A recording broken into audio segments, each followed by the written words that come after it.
Well, good morning, everybody. Welcome to the Daily Bible Podcast. My name's Thad, and as you can see, we're breaking out of the hot RV podcast studio for today and get you guys outside for a little fresh air and some sunshine, get a little walk under my belt, and we're going to dig into a passage today that is, it's some of the most influential, well-known, well heard about parts of the Bible where Moses will bring up and recount the Ten Commandments.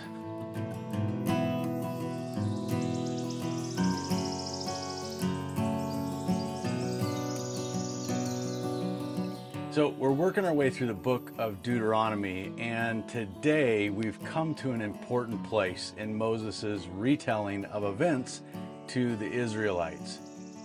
Today we're going to begin to look at some of the most well-known words from the Bible, the Ten Commandments. And even though a lot of people probably don't know all the commandments, I bet it would be almost impossible to find somebody who's never even heard of the Ten Commandments in general. So there's a big gap between the people who have heard of them versus people who actually know what they say and why each commandment is so important.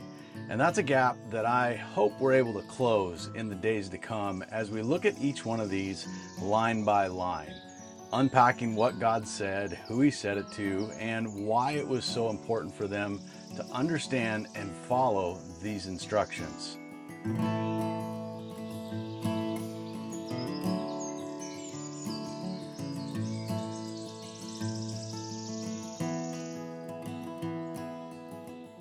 Well, when it comes to the Ten Commandments, it's pretty important to understand what they are. They're commands, yes, they're instructions or laws or decrees given by God, but they were really special and unique among God's instructions. Not only were they the first commands and instructions that God gave among many that would come to follow, but they were the only ones that were actually inscribed in stone by God Himself. You see, God was making a covenant or a treaty or a contract or an agreement. All of these things give you the right idea. He was making this covenant with His people Israel at Mount Sinai. And as He made this covenant agreement with them, there were terms. There were things that they had to abide by in order to receive the benefits of the covenant or agreement with God. Some of those benefits would have been obviously His protection, His provision, His ongoing leadership and direction, Him blessing them abundantly and providing the land that He was about to bring them into. And in order for them to reap those rewards of that relationship, there were terms. There were things that they needed to agree to or stick to in order to hold up their end of the bargain. And so when we think of the Ten Commandments, it's pretty important that we think of them in terms of this covenant contract type language. Yes, they're instructions, yes, they're commands, but they're also terms of a really important arrangement that if God's people wanted to kind of sign on the dotted line, if you will, on the contract and be in this covenant and receive the benefits, they had to uphold these terms of the contract. And today, we're going to take a look at the very first one of what is known as the Ten Commandments. And so let's dig into the passage and read it together from the Word.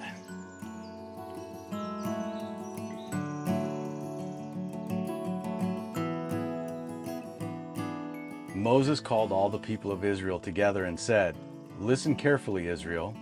Hear the decrees and regulations I'm giving you today, so you may learn them and obey them. The Lord our God made a covenant with us at Mount Sinai. The Lord did not make this covenant with our ancestors, but with all of us who are alive today. At the mountain, the Lord spoke to you face to face from the heart of the fire. I stood as an intermediary between you and the Lord, for you were afraid of the fire and did not want to approach the mountain.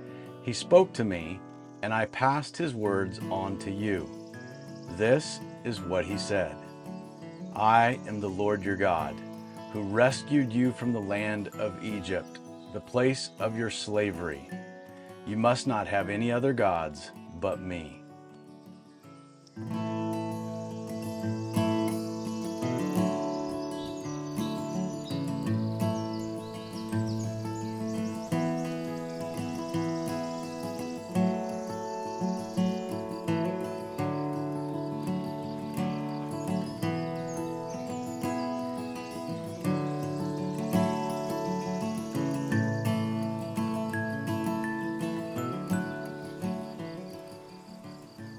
So some translations say, instead of you'll have no other gods besides me, they say you'll have no other gods before me. And that gives you the idea that maybe there are lots of gods and God just wants to be the one that's in front or on top of the heap, and that as long as there aren't any other gods in front of him, things are okay. And that's not accurate. That's not what God's saying. That translation, no other gods before me, actually means no other gods in my presence. And it's important to understand that the culture that the Israelites were in, including coming out of Egypt and into this new wilderness that they spent time in, and the place that they were going into, all of these cultures had numerous gods. They had a pantheon of gods that they worshiped in these different cultures: pagan gods, goddesses, gods of fertility, gods of sun and harvest and crops, and on it went. And so God is saying to them, you shall have no other gods in my presence. Literally, you cannot worship any other gods. Now, if you hear that, depending on your perspective and kind of your view of probably how your parents talk to you or how your grandparents talk to you or your view of authority, that may or may not hit you differently, depending on how you were raised and where you came from. But God is not a God that's out to control and demean and belittle his children, his chosen people, the holy nation. He is looking out for their good, for their interest, and for their benefit. And as God's looking out for them, he's saying to them, you won't have, it's not going to work if you have other gods. And the reason he's making this such a high priority is that, one, first off and foremost, he needs to be first. Secondly, knowing what God knows about the other gods of these pagan nations and pagan religions, that if his people whom he loves, like his children, if they go into these different lands and they worship these pagan gods, what's going to happen is they're going to experience a relationship with an empty God, a God that gives them nothing in return and only just takes. And these other gods, ouch. There you go. That's what you call, ow. And his friend just came over. All right, let's try that again. So God's looking out for them, because if they go worship these other gods, they're going to experience gods that just take, that only want sacrifice from them. And they're really not even actually real gods. That's the thing. God knows that they're fake. They're just made up gods that are, there are priests and priestesses serving and make-believe prophets serving in the temples of these gods.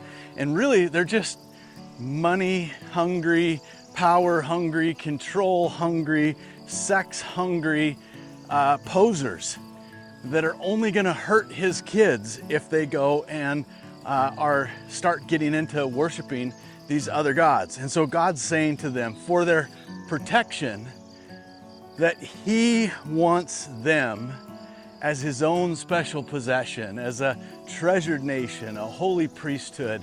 And in order for that relationship to go both ways, they need to agree right up front that he is going to be their only God.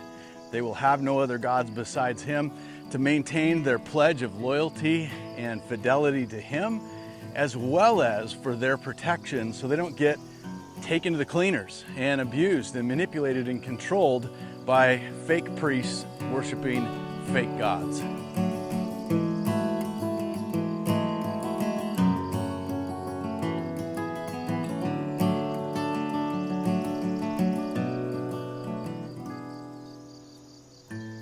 All right, this morning, as we kind of wind things down and wrap it up, what I would like you guys to be chewing on and thinking about is your own relationship with God and how this time in Deuteronomy is shaping and changing your view of God. What do you actually think God is like?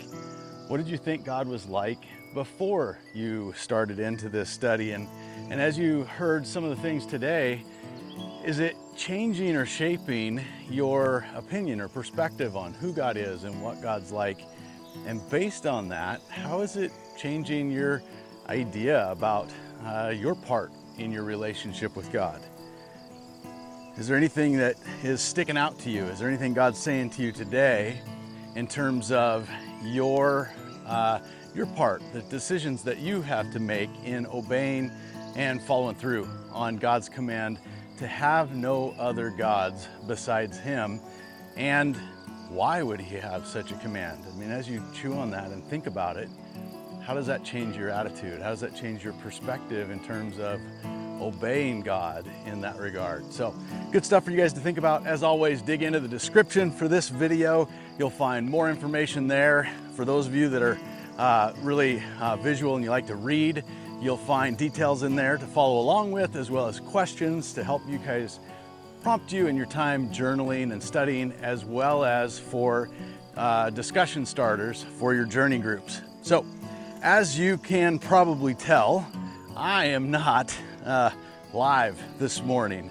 This is actually being filmed yesterday afternoon, which is why it's scorching hot and that doesn't look like morning, but it's filmed yesterday afternoon so that I could have it scheduled and on deck and ready for you guys, because Kayla and I are currently en route. As you're watching this, we're en route to a really cool adventure to go see something pretty neat that is having a 100-year-old birthday.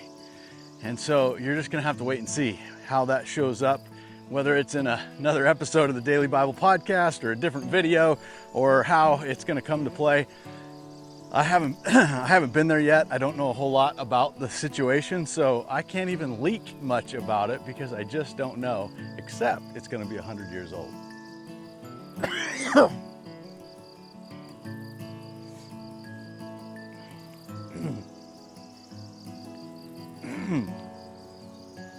That's to get swallowed fly.